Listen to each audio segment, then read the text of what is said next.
Film की शुरुआत में हम गैरी और वेट नाम के दो हाई स्कूल टीनेजर लड़कों को देखते हैं जो कि अपनी क्रश डेब और हेली को देखकर खुद की ही सेक्सुअल फैंटेसीज में खोए हुए थे।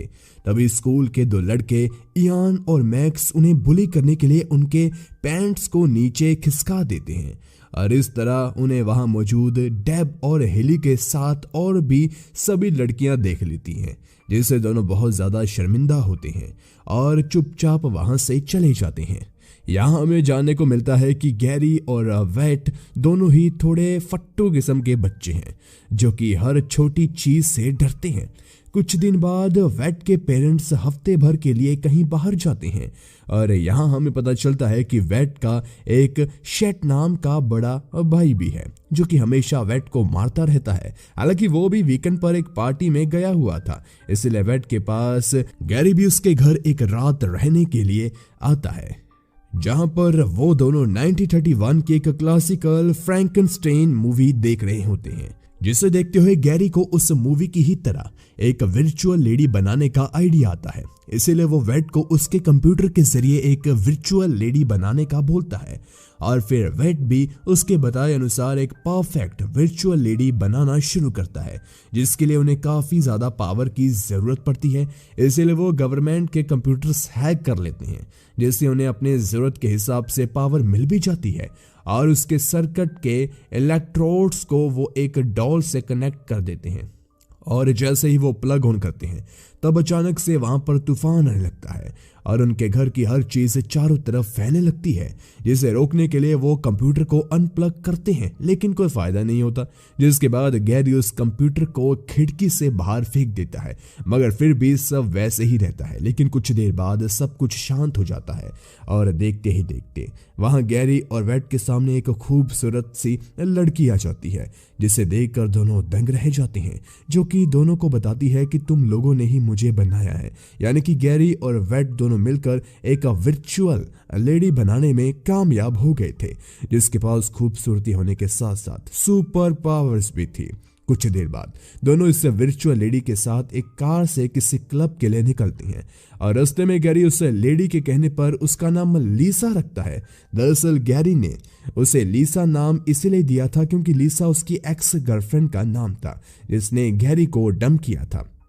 इसके बाद लीसा दोनों को एक क्लब में लेकर जाती है और अपनी शक्तियों से वहां मौजूद सभी लोगों को ये यकीन दिला देती है कि गैरी और वेट एक अडल्ट है, इससे कोई भी उन्हें नहीं रोक सकता। वहां गैरी काफी ज्यादा ड्रिंक कर लेता है, इसलिए लीसा और वेट उसे लेकर वहां से वापस आने लगते हैं। आते वक्त वेट लीसा से कहता है कि वो उसके बड़े भाई शेट से छुप कर ही रहे, जिस बात को लीसा मान जाती है। अब घर पहुंचकर वेट को शेट मिलता है, जो कि वेट के रात 2 बजे घर आने के लिए उस पर गुस्सा करता है और ये बात मॉम डैड से भी बताने के लिए कहता है। लेकिन जब वेट उसे इसके बदले कुछ पैसे ऑफर करता है तो वो वेट को छोड़ देता है। इसके बाद वेट जब अकेला होता है तो लीसा उसे किस करती है और हम वेट और गैरी को सोते हुए देखते हैं। अगली सुबह जब वेट और गैरी उठकर देखते हैं तो पिछली रात उन्होंने कमरे की जो हालत की थी वो सब अपने आप ठीक हो गई थी, जो कि जाहिर सी बात है कि लीसा ने अपनी शक्तियों से की होगी। मगर दोनों को लगता है कि पिछली रात जो हुआ कहीं वो उन दोनों का सपना तो नहीं। लेकिन तभी उन्हें लीसा की आवाज आती है, जिसने दोनों के लिए कॉफी और ब्रेकफास्ट रेडी किया था और वो समझ जाते हैं कि ये कोई सपना नहीं था। अगले सीन में हम गैरी और वेट को लीसा के साथ एक मॉल में देखते हैं, जहां पर गैरी और वेट लीसा के लिए और लीसा उन दोनों के लिए शॉपिंग करती है। तभी हम देखते हैं कि वहां पर इयान और मैक्स भी होते हैं, जिनके साथ डेब और हिली भी थी। यहाँ पर इयान और मैक्स मॉल में सभी के सामने उनके ऊपर अपनी ड्रिंक्स गिरा देते हैं, जो बात हिली और डेब को भी अच्छी नहीं लगती। इसके बाद इयान और मैक्स की नजर लीसा पर पड़ती है, जिससे दोनों बात करने की कोशिश करते हैं, मगर लीसा उनकी बातों पर बिल्कुल भी ध्यान नहीं देती। जिसके बाद यान और मैक्स लीसा को गैरी और वेट के साथ देखते हैं, लेकिन वहां जाने से पहले ही लीसा यान और मैक्स को डेब और हिली के साथ वेट के घर एक हाउस पार्टी के लिए इनवाइट करती है। अब घर पहुंचकर वेट लीसा को पार्टी के लिए मना करता है, मगर लीसा उसकी बात नहीं सुनती और कहती है कि तुम चिंता मत करो, मैं सब कुछ मैनेज कर लूंगी। इसके बाद लीसा गैरी के घर उसे लेने के लिए जाती है, जहां पर वो गैरी के मॉम डैड से झूठ ना बोलकर उन्हें सब कुछ सच बता देती है कि वो गैरी को किस तरह की पार्टी के लिए लेकर जा रही है। और साथ ही उसने ये भी बता दिया कि गैरी न्यूड मैगजीन देखकर वॉशरूम में जाकर प्लेजर लेता है, इसलिए आप लोगों को गैरी को थोड़ी आजादी देनी चाहिए। ये सब सुनने के बाद गैरी के डैड एकदम से भड़क जाते हैं, तो लीसा उन पर गन पॉइंट करके गैरी को अपने साथ ले जाती है। और रास्ते में जाते वक्त लीसा गैरी से कहती है कि चिंता मत करो, ये गन नकली है। और रही बात तुम्हारे पेरेंट्स की, तो अभी मैंने जो भी उनके साथ किया वो कल तक भूल चुके होंगे। लीसा की ये बातें सुनकर गैरी की जान में जान आती है। वही लीसा जैसे ही गैरी को लेकर वेट के घर पहुंचती है, वैसे ही कुछ देर बाद वहां कई सारे लड़के लड़कियां पार्टी के लिए पहुंच जाते हैं। और पल भर में देखते देखते लीसा पार्टी की पूरी तैयारी कर देती है। पार्टी में इयान और मैक्स के साथ डेप और हिली भी आई हुई थी।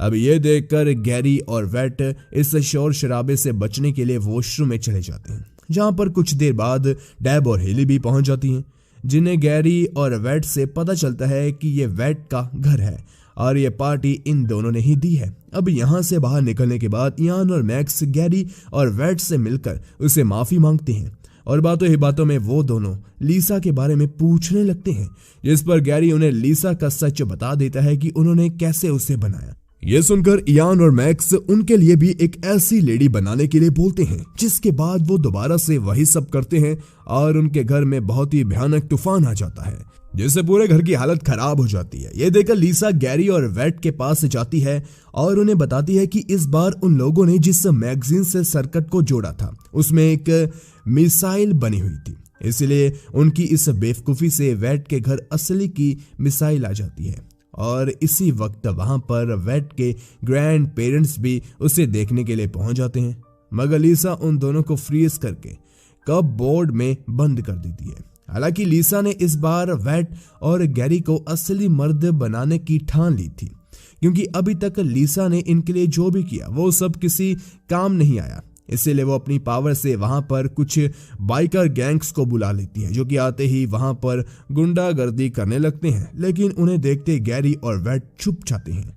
मगर जब वो बाइकर्स डेब और हेली को पकड़ लेते हैं, तब गैरी और वेट हिम्मत करके उनका सामना करते हैं और उनकी तरफ गन पॉइंट करके उन बाइकर्स को वहां से जाने के लिए मजबूर कर देते हैं। ऐसे वहां मौजूद सभी लोगों के साथ डेब और हिली भी गैरी और वेट से इंप्रेस हो जाते हैं, जिसके बाद आखिरकार डेब और हैली को दोनों प्रपोज करते हैं और फिर वो इंटीमेट होते हैं। अब अगली सुबह वहां पर वेट का भाई सेट आता है, जो कि घर की हालत देखकर वेट को पकड़कर मारने लगता है। ये देखकर वहां उसके सामने लीसा आती है और दोनों दोस्त से जाकर डेब और हिली को उनके घर छोड़कर आने के लिए कहती है, क्योंकि उसे सेट से कुछ जरूरी बात करनी थी। उनके जाने के बाद लीसा सेट को एक अजीब सी मेंढक जैसी चीज में बदल देती है और कहती है कि तुमने अभी तक अपने छोटे भाई वेट के साथ जो भी किया उसकी माफी नहीं मांग लेते, तब तक तुम वापस पहले जैसे नहीं हो पाओगे। इसलिए सेट उसी हालत में गैरी और वेट के वापस आने पर वेट से माफी मांगता है। ये देखा वेट लीसा से उसके भाई को पहले जैसा करने के लिए कहता है। इस पर लीसा कहती है कि चिंता मत करो, आधे घंटे में वो बिल्कुल सही हो जाएगा और फिर तुम्हें कभी परेशान नहीं करेगा। यह सुनकर वेट की जान में जान आती है। अब लीसा दोनों से कहती है कि अब उसके जाने का वक्त आ गया, क्योंकि उसने गैरी और वेट के अंदर जो सेल्फ कॉन्फिडेंस जगाना था वो उसने जगा दिया, इसीलिए अब उसका काम पूरा हो गया। और फिर वो दोनों को हक करके वहां से चली जाती है, जिसके वहां से जाते ही वेट का पूरा घर बिल्कुल पहले की तरह हो जाता है और सेट भी बिल्कुल नॉर्मल पहले जैसा हो जाता है। तब वहां पर वेट के पेरेंट्स आ जाते हैं, जिन्हें कुछ भी नहीं पता चलता कि वो जब घर में नहीं थे तब वेट और गैरी ने उनके पीछे यहाँ पर क्या क्या किया। अब मूवी के आखिरी सीन में हमें एक दूसरे हाई स्कूल की जिम टीचर को दिखाया जाता है, जो कि कोई और नहीं बल्कि लीसा ही थी। और अब हमें यहां पता चलता है कि लीसा अब वेट और गैरी जैसे लड़कों के अंदर सेल्फ कॉन्फिडेंस जगाने के मिशन पर निकल गई थी। और इसी के साथ हमारी ये मूवी खत्म हो जाती है। दोस्तों, वीडियो पसंद आई हो तो लाइक जरूर कर दिया करो और कमेंट्स में भी बता दिया करो कि आपको हमारी वीडियो कैसी लगती है। डिस्क्रिप्शन में आप